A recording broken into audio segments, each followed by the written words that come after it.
ये बहुत क्लियर था हमारे सामने कि 4-4 साल में 5-5 साल में जो बंच करके करने की पुरानी प्रक्रिया थी जी, उसको चेंज करके एनुअल प्रक्रिया लाना है।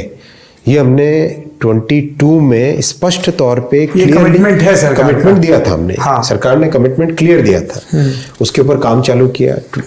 एक मतलब आपको हर साल करना है, तो उसमें किस तरह से सारी सर्विसेज जो रेलवे की रिक्रूट को किस तरह से आप मेथोडिकली काम को स्केड्यूल करो।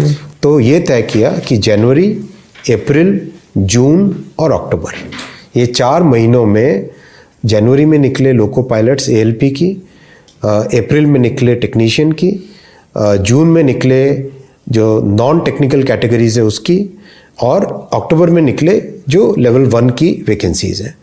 इस तरीके से प्लानिंग करके पूरा स्केड्यूल बनाया गया है। आपकी जानकारी के लिए इस काम को अगले 3 साल के लिए ऑलरेडी प्लानिंग बन चुकी है। अगले 3 साल के लिए ऑलरेडी प्लानिंग बन चुकी है। देखो कितना बड़ा लॉस होता था स्टूडेंट्स को कि अगर 4 साल बाद में वैकेंसी आ रही है तो कई बच्चों की ओवर एज हो रहे थे, टाइम बार हो रहे थे।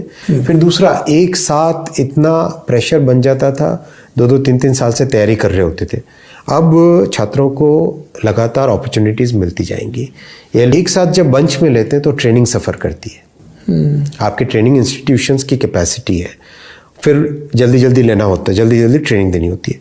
अब रेगुलर आएंगे हर साल तो आपकी ट्रेनिंग बहुत बेटर होगी। अब देखो ट्रेनिंग पे हमें सिग्निफिकेंट फोकस देना है, सिग्निफिकेंट फोकस ट्रेनिंग पे देना है। मॉडर्नाइजेशन भी बहुत हो रहा है, क्योंकि बहुत हो गया। आज डीजल लोको को आप ठोक पीट के ठीक कर सकते थे, इलेक्ट्रिकल लोको में आपको उसका डेटा से डायग्नोसिस करके उसको ठीक करना पड़ता है। It's like computer on wheels.